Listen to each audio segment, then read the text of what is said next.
नमस्कार, active news महक में आपका स्वागत है। मैं हूं आपके साथ आरोही। देखते हैं आज की नई ताजा खबरों में क्या है आपके लिए। सजा दो, सजा दो,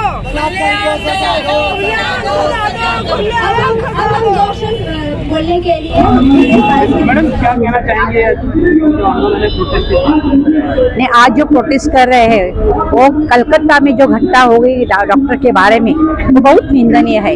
जिस प्रकार से उसके हालत करके हत्या कर दी वो बहुत बुरी बात है। उसका निषेध करने के लिए यहाँ सब माने ज्यादा से ज्यादा स्टूडेंट्स आए हैं। स्टूडेंट लोगों ने यहाँ का इनिशिएटिव लेके आज का यह आंदोलन अरेंज कर दिया है और खाली 2 दिन में सब वो लोगों के एक मैसेज भेज के भेजा और इतना बड़ी जगह में लोग यहाँ आए हैं, स्टूडेंट्स आए हैं और आने जाने वाले लोगों का भी अच्छी तरह से रिस्पॉन्स यहाँ मिल रहा है। मैडम हर बार जब कोई ऐसी घटना होती है तो लोग आक्रोशित होते हैं, रोड दूर करते हैं, लेकिन फिर थोड़े दिनों में भूल जाते हैं। और ऐसी घटनाओं के पीछे कहीं न कहीं नशे का कारोबार भी एक बहुत बड़ा सबसे कारण हो सकता है। उसके ऊपर प्रशासन जो है लगाम नहीं लगा रहा है, तो इसमें क्या कहेंगे? नहीं, उसके बारे में भी अभी एक घटना जैसे हो रही है, ये अच्छा है कि लोग रास्ते पे आते हैं और उसका निषेध व्यक्त करते हैं, घर पे बैठते नहीं। लेकिन उनको गवर्नमेंट को मालूम होना चाहिए कि ये जो कर रहा है तो लोगों को उनकी जागरूकता है और लोग रास्ते पे आ रहे हैं। लेकिन वो नशे के बारे में जो है उसके बारे में भी, क्योंकि उनके जो इसको रिस्पॉन्स जिसका मिल रहा है कि माने ये जो घटना हो गई उसके लिए कौन सी पे उसके लिए घटना जो हो रहे हैं उसके लिए माने घटना के बारे में जो लोग ये है आरोपी है उनके लिए भी कुछ करना चाहिए, इसके बारे में करेंगे। लिखी है इसमें हमने सब मेंशन किया है कि हमें क्या क्या चाहिए। हमें चाहिए कि आईसीसी सही तरह से लागू हो। हम चाहते हैं कि सेफ्टी प्रोटोकॉल बढ़ा दिए जाए। जो भी सेफ्टी लोग के लिए जो लोग खड़े होते हैं बाहर उनका बैकग्राउंड चेक किया जाए। हम चाहते हैं कि सेक्स एजुकेशन को कंसेंट को सब्जेक्ट बनाया जाए और गवर्नमेंट से उसकी बातें ना करे, उसको करिकुलम में ऐड करे, बुक्स में ऐड करे, ताकि बच्चे घर पे तो उनको सीखना ही चाहिए। अपने पेरेंट्स की जिम्मेदारी होती है उनको सिखाना, लेकिन स्कूल्स में भी अगर वो पहले से ही जानेंगे इन टॉपिक्स के बारे में, पहले से ही सीखेंगे, उनको नॉलेज होगा, वो क्यूरियस नहीं होंगे to look for other options like porn and other things which will not give them the right information. वो सही जरिया नहीं होता सीखने का about what is sexual health. उनको उसके लिए सही तरह से सिखाना चाहिए बुक्स में, एंड ताकि वो सब जान सके कि ये कोई टैबू इशू नहीं है। उनकी जो क्यूरियोसिटी है उसको सही तरह से मिटाया जा सके, किसी और वे से नहीं। वैसे ही पॉश और आईसीसी जैसे जो भी अलग अलग कानून हमारे देश में बहुत अच्छे कानून हैं, लेकिन उन कानूनों का अच्छे से इम्प्लीमेंटेशन नहीं होता। वहीं पे तो हमारी इतनी सारी गलतियाँ हो जाती हैं। लोग महिलाएं जो काम जो करती है ऑफिस में जाती है उनको पता ही नहीं होता कि इतने सारे लॉज हैं जो उनके लिए बनाए गए हैं।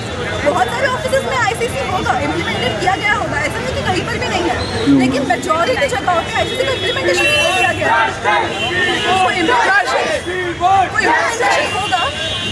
वो इम्प्लीमेंटेशन होगा तो महिलाएं सीखेगी, उनको मालूम पड़ेगा उनके हक की लड़ाई क्या है, उनका हक क्या क्या है, तो वो आगे भी बढ़ पाएगी। मैडम, सेक्सुअल हैरेसमेंट जो ऑफिस वगैरह में जो इंडस्ट्रियल में या तमाम जगह पे जहाँ पे कमर्शियल एरिया है लेडीज़ को महिलाओं के ऊपर सेक्सुअल हैरेसमेंट है, उस पर क्या कहेंगे हो रहा है?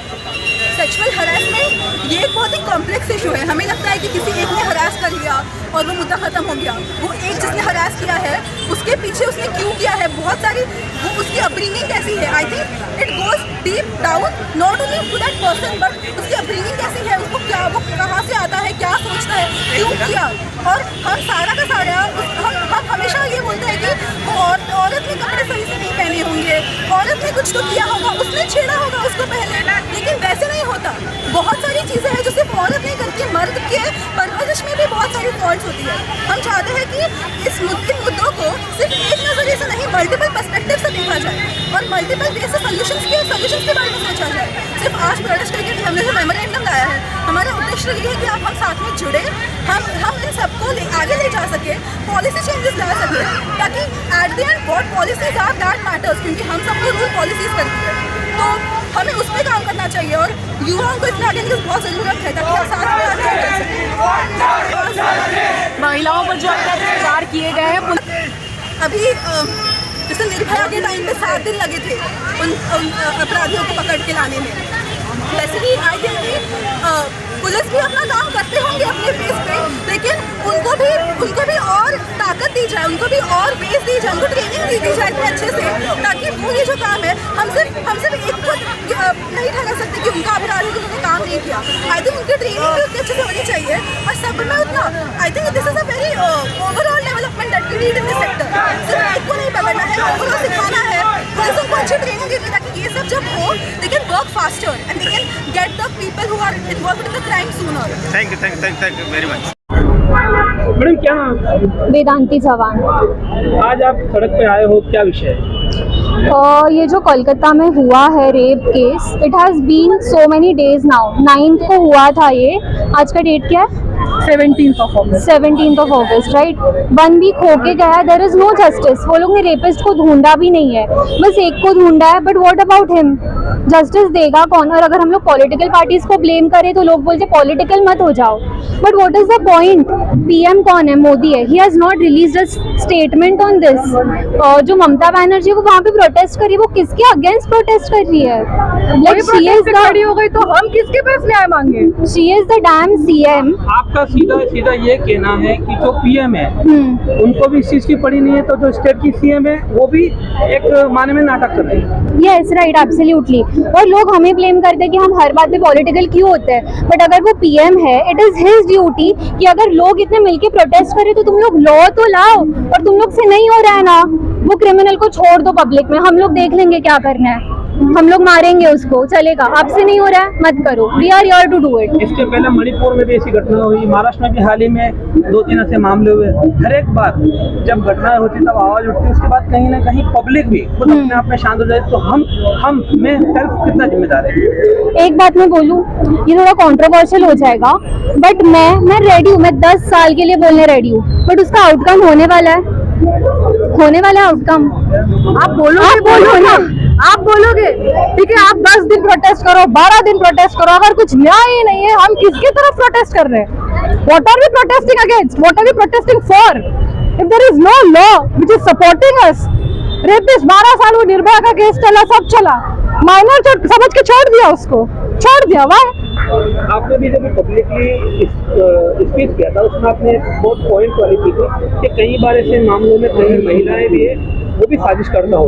अभी के केस में तो ऐसे मामलों में उसको किस तरह से देखा जाए, जस्टिस के साथ होना चाहिए? पहली बात तो लोगों को मर्द को ब्लेम करना बंद कर देना चाहिए। ये मर्द का ही काम नहीं है, औरत भी मिलती है मर्द के साथ कभी कभी। जेंडर थिंग ही नहीं है ये, सबको इक्वली आप नॉलेज दो, सबको इक्वली गाइड करो कि ये गलत है, गलत सही का ये करो, मर्द औरत का मत करो, गलत सही का करो, मर्द औरत का मत करो। दैट इज माई पॉइंट कि तुम लोग मर्द को ब्लेम करोगे। अभी मालूम पड़ रहा है एक औरत भी थी उसमें, अभी आवाज नहीं उठा रहे कोई, सबके खिलाफ उठाओ ना, उठा रहे हो तो। क्या नाम होता है? मेरा नाम ओम शुक्ला है, मेरा एनजीओ है इधर वसई विरार में, उन्नति फाउंडेशन मुंबई। क्या कहना चाहेंगे इस पूरी घटना के बारे में? तो ये चीज़ जो है, ये चीज़ इसके लिए कुछ शब्द ही नहीं है, बहुत ही घिनौनी चीज़ हुई है। और एनसीआरपी का डेटा बोलता है कि 85% जो क्राइम होता है, जो रेप होता है, वो कभी रिपोर्ट ही नहीं होता है। उसके 3 मेजर कारण माने जाते हैं। एक, सबसे पहले उनको आज के टाइम के लॉ सिस्टम पे भरोसा ही नहीं है, पुलिस केस ही नहीं लेती है, और तीसरा चीज़ उनको खुद को उनका केस दबाया जाता है, जो कि चीज़ बहुत खराब चीज़ है। और ये मुद्दा को पॉलिटिकल बनाना ही नहीं चाहिए था। आज इसके ऊपर डिबेट हो रहा है, ये कितना सेंसलेस बात है, क्योंकि कौन सा भी पार्टी हो, अपोजिशन हो, ये हो, सबको हर किसी को इस चीज़ के खिलाफ होना चाहिए। आज स्टूडेंट यंगस्टर सड़कों पे उतरा है, क्या ये नई क्रांति है? ये एक शुरुआत है और ये अभी रुकेगा नहीं। क्या है, एक टाइम आएगा, महिला के अपमान से महाभारत भी हुआ था और लंका भी जली थी, और इस बार भी वही होगा, ये बदलाव आएगा। क्या नाम है सर आपका? और मेरा नाम प्रदीप दुबे है, और मैं यहाँ पे जो बंगाल में रेप हुआ है उसका जो आंदोलन चल रहा है उसके लिए हम लोग यहाँ प्रोटेस्ट करने के लिए, विरोध करने के लिए और हमारी महिलाओं को सपोर्ट करने के लिए हम लोग यहाँ पे जमा हुए हैं। और जैसे कि यहाँ पे एक मूल विषय है, वसई विरार की भी बात करें, हम आज बंगाल के लिए आंदोलन कर रहे हैं, लेकिन कल ऐसे भी दिन आ सकते हैं कि ये वसई विरार में घटना हो सकती है, जिसपे हम सबको मिलके काम करने की जरूरत है। एक बार कुछ लोगों के साथ में बैठा था, उसमें एक ड्रग्स लेने वाला बंदा था, वो एमडी लेता था, तो उसने मुझे बोला कि सर जो एमडी का नशा होता है, एमडी का नशा लेने के बाद 24 घंटे तक आदमी जो है उसको बहुत अलग एक भूख होती है। अब उस वक्त अगर उसकी माँ है, उसकी बहन है, वो उसको भी छोड़ेगा नहीं, उसकी ऐसी हालत होती है। तो कहीं ना कहीं पूरा जो सिस्टम है ना इस चीज के पीछे इन्वॉल्व है और इसमें हमारे सिस्टम के लोग मिले हुए हैं। तो हमें सबसे पहले ड्रग्स पे, नशे पे, इन सब चीज़ों पे काम करना चाहिए। तो मुझे लगता है ये सारी चीज़ों पे बहुत अपने आप धीरे धीरे कंट्रोल आ जाना चाहिए। जैसे बंगाल की घटना में भी मालूम पड़ रहा है कि जो आरोपी है वो नशे में था। अगर ओवरऑल कहीं पे भी होता है तो हम देखते हैं तो लोग नशे में ही ये कर रहे हैं। तो एक तो मानसिकता लोगों की गलत है, लेकिन मानसिकता के बाद जब नशा ले लेने के बाद वो राक्षस हो जाते हैं। तो हमें नशे पे काम करना चाहिए और नशा कैसे रुकना चाहिए उस पर काम करना चाहिए, क्योंकि वसई विरार में जो सबसे बड़ा प्रॉब्लम है वो नशे का है और पूरा सिस्टम मिला हुआ है, काम नहीं हो रहा है इस पर।